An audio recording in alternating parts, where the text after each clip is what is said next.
Bitcoin is the most conservative thing in human history, probably. Nobody with a master key.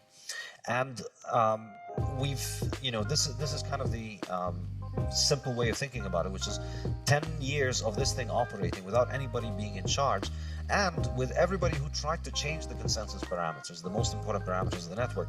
Everybody who tried to change these ended up basically failing, and Bitcoin has maintained its consensus parameters to the point where you could run it according to the same code that was available in 2009, and you could still make it interoperable with the current chain. And that's something that is unique about Bitcoin, which is that it is the coin that, I like to call it the Immaculate Conception. Somebody made these coins. Anybody could have mined the coins from the first day. They announced the currency and they said, I'm going to start running it on this day.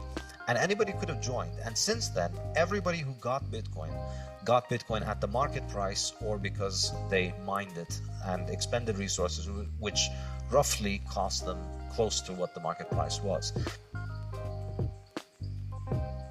One of the most important ones in the book is that Bitcoin is the hardest money that has ever been invented, because we've essentially thrown away the algorithm for making Bitcoin work has been set at producing a certain number of Bitcoin over time that's going to end at 21 million, and there's no way of making more Bitcoins. And I think after 12 years of Bitcoin operating, we can pretty confidently say there's not going to be more than 21 million Bitcoin. And so that makes Bitcoin truly unique as a monetary asset, because it is the hardest monetary asset that we've ever found. I think it's a natural fit to anybody who's productive and wants to save their value into the future.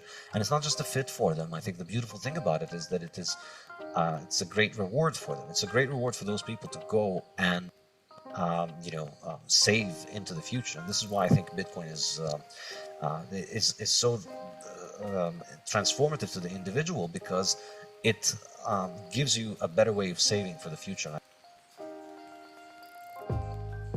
We've had Fiat subsidize all these dysfunctional forms of energy over the last 50 years that have led to the grid becoming unreliable. And we have Bitcoin, like the vigilante savior that it is, coming in and providing a global subsidy for anybody who can make electricity at a cheap rate to monetize that. But being able to channel that in order to use it in high power applications, that's what makes everything that we value possible. That's what makes surviving the winter a breeze for the vast majority of us.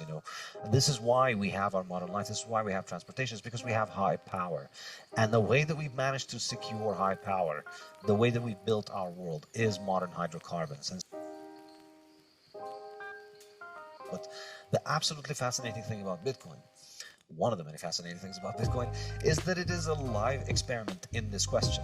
It tests, its continued survival refutes the state theory of money, and perhaps even more deliciously, it refutes the inflationist theories of money, which all of these other schools are inflationists. They all argue about how much the money supply should increase, and how should the money supply increase, and who should be in charge of the money supply increase. But none of them has ever questioned the fundamental proposition, which is the money supply should not increase, does not have to increase. Intellectually, the whole field is shaped from the perspective of how should the government manage the money successfully. And so there's no way that you, as somebody who's getting paid from the increase of the supply, there's no, the Overton window of acceptable answers for you through self-censorship, more than or intellectual capture, is how do we increase the money supply? Essentially, I think a less charitable interpretation by an Austrian economist of a mainstream economist is that they're essentially court jesters for the inflationary central bank. It's a massive challenge to the mainstream economics establishment. Their complete inability to explain it, or to try and present a coherent explanation for why it behaves the way it does, or why it grows, is absolutely astonishing. It's been there for 12 years. It's worth $1 trillion right now, and the vast majority of university professors will tell you, oh, it's just a tulip. Somehow they're convinced that the fact that, agricultural product prices went up for a few months in Amsterdam in the 17th century somehow invalidates the fact that we have a form of money that travels internationally and is hard and is completely outside the control of the state. Bitcoin is essentially the most powerful defensive technology against that. It's an enormous quantum leap forward in the technology of money as protection of value against predation and against inflation, because you don't have to worry about whether the coin has base metal inside it. You can verify everything with Bitcoin, and it's fully auditable. Everybody can see every single transaction, and everybody can verify the rules of the networks. In order to have all of these modern conveniences that we have, we need those energies, and people in the fiat world are completely dissociated from this reality. They almost want to overrule thermodynamics by fiat. That we want to have the same cars, better cars, but we don't want them to run on fuels. We want them to run on wind and solar and all that. Because the Austrians come at the question from a different starting point, which is that value is subjective. Economic value is subjective, and that then leads to a whole different intellectual path with different methodologies and different conclusions from what you get from essentially everybody within the mainstream. And when I say the mainstream, that includes neoclassical economists, Chicago school economists to some extent, Keynesian economists, and all other different flavors, and even Marxist economists. Because on the main and big questions, I think the Austrians stand on a completely different ground, which is value is subjective, so therefore economic calculation is something that is done at an individual level, and it is something that cannot be done objectively by a centralized authority, which is the kind of physics envy that has plagued mainstream economics throughout the 20th century. So this leads to a difference in methodology, leads to a difference in conclusions, which is once you understand that value is subjective, you realize the best person who's able to achieve the important values that matter to them is the person themselves. And so you are more likely to be sympathetic to ideas that give individuals more autonomy over their own life in economic terms. Whereas from the other schools, it's a question of what is the optimum policy and what kind of policy should government be using. So, the questioning of the entire premise of the need for economic policy and for the need of economic management by the government is one important difference. And the issue is how do you make sure that people don't put in fake transactions in this record?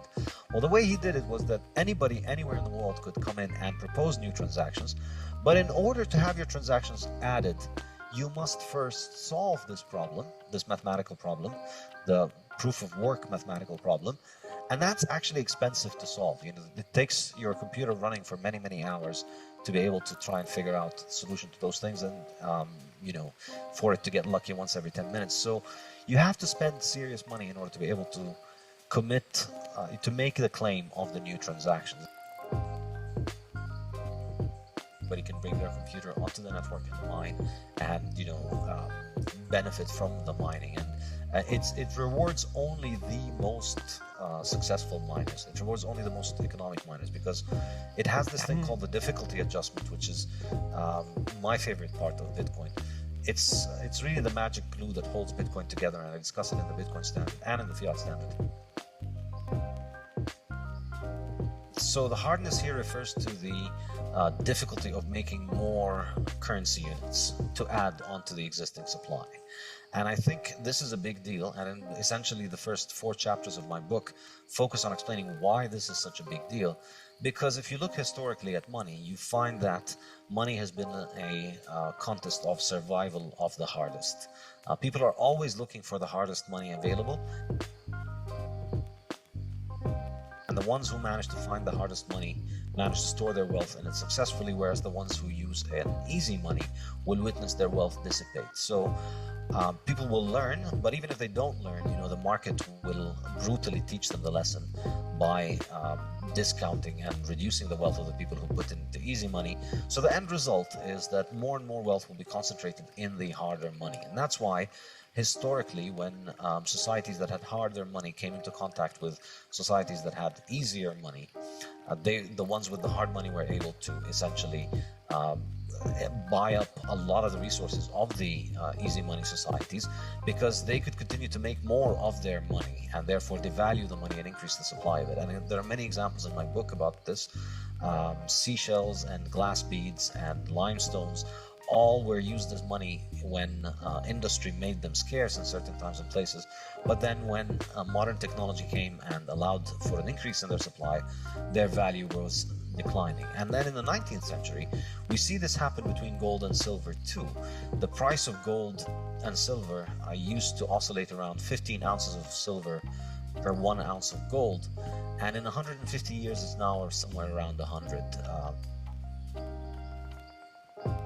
Therefore, economic calculation is something that is done at an individual level, and it is something that cannot be done objectively by a centralized authority, which is the kind of physics envy that has plagued mainstream economics throughout the 20th century.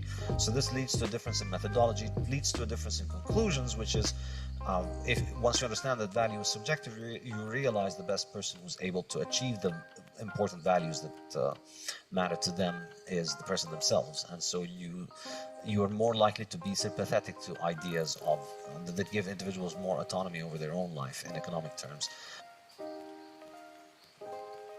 When people tried to do that, hilarity and calamity ensued in every case.